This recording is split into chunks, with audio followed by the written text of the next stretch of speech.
What's your name? Jason R. Torres. Jason R. Torres. What's your problem? The problem is the other sex I let in, they can do no wrong, but other people get mad at me for it. And it's not affecting my day to day. It's actually intriguing me. I live vicariously through her because when I was younger, I was promiscuous at a young age. She's promiscuous at a young age and it don't bother me, but the people are mad at me for engaging in that. Like I'm not allowed to. Hmm. Uh, I accept a woman of being free about her body or whatever she wants to do. In the Bible, it was back then when we supported women that were whores. All the women in the Bible that we look up to, I don't understand why it's so depicted today, when back then those women were on pedestals.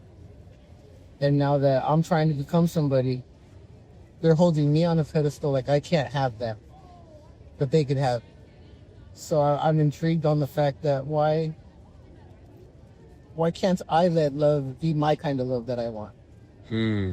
So my question is really to everybody else, like, what's your problem with me falling in love with who I want to fall in love with? Hmm.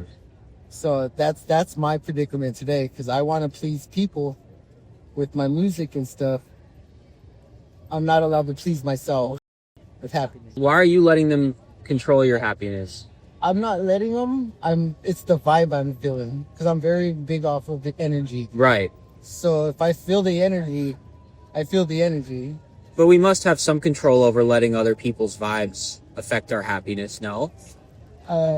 In a sense, I believe you're right, but we let that consume us, and then we adapt that to our person when it's somebody else's depiction of what we're supposed to. Hmm. If everyday people were supposed to do what we wanted them to do, I would be a cop. They'd call me the police. Now, why are they able to police me? Hmm. I don't get it. It's today's society too.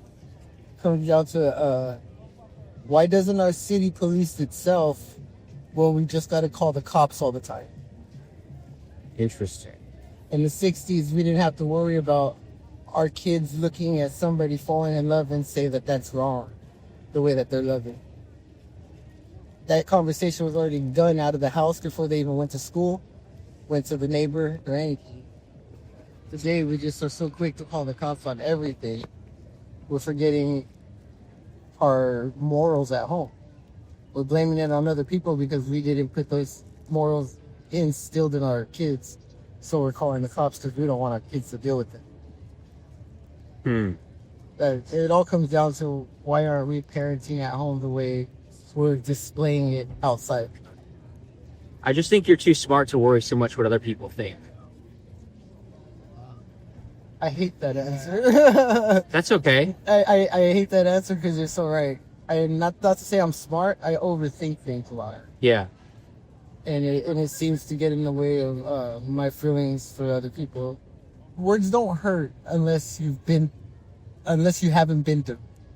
Right. I get that. You know, because I can call somebody something and they'll, till they're blue in their face, say no if they're wrong. But if they're right, they'll just say one thing and the next. As a society, we're right there to going back to old times and we still got that, or we're going to go just straight crying all the time to somebody because we can't fix it. So we'll go to the laws. Right. Man law. Yeah. And to me, that's just, it's a cop-out. I just think you got to chase love without having anybody else's opinion in mind. You know what I mean? No one's ever really told me like that. You know what I mean? They always tell me that they try to say it like I'm soft. You know what I mean? I stopped fighting physically when I lost my hand 100%. You know what I mean? So I started using my mind and my words. That's when I started noticing my brain at work more. Right. People use their head too much. They don't use their heart enough. Exactly. Yeah? I agree. You have one. It's covered right now, but yeah. Elaborate. What about you? What if you seen that and do you have children? No. What's your depiction on somebody being from the South Bay, doing rap and R&B music, but with the look I have. I think different is beautiful. I think different is what we need in the music industry, and I think different is the only way to break through now because everybody's trying to be the same. They call them cookie cutter artists. Yeah, People that fit the shape of a cookie to be sold in a bakery because the general public finds it appealing. But I think we live in a time in 2025 where people are becoming smarter than that. People who actually appreciate real art understand that there's more than that out there. So I think that the more different you are, the more you need to embrace it. And sometimes it's not about pleasing the biggest number of people, but it's about pleasing the important people. That's pretty true because the people that are going to be important to me are going to be the ones that are noticing. Exactly. Even if you have 100 people that love you, that's better than a million people that love you for who someone that you're not really. Wouldn't you rather be who you are and please 100 people than somebody you're not and that pleases a million people? That is exactly why I don't plug myself. I don't promote myself.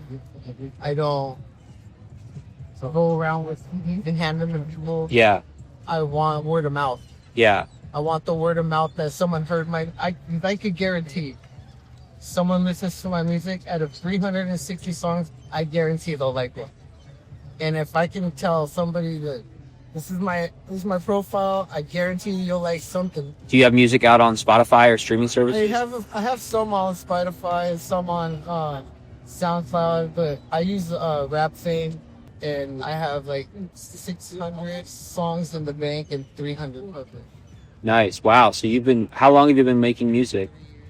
And you've made that many songs in 3 years? Every day I have a song brand new every day. That's crazy. Every day. I can do one right off the top. Can you perform right now? I could. Yeah, go for it. I don't, my phone's dead, but I don't really need it. Yeah, a cappella. I'll start from the bottom to the bar. You know the simple bar is gonna be the smallest one. Smallest one's gonna be simple. Don't want more for the little bit of Adidas you got on the floor. Hitting them from left to right, your heart beats going so crazy it just might wanna pass you by. Don't stop and look at this guy. Don't stop and look at the things that he's gonna make fly. The words are gonna happen, no time against thing. But it's gonna make you wanna say, who's that? Okay? Man, it's like a poetry. And it's good sometimes, or sometimes it's not that good. But I'm banking on the one time that it's a hit. I could get a producer right now to go through all my music and I could guarantee they can make me an album. Have you had any success in the music industry? I'm not even knocking on the door yet. I'm so under-discovered. They're just holding me down a little bit because I'm not doing the cookie cutter. Right. Yeah, I get it. What's up, Jose?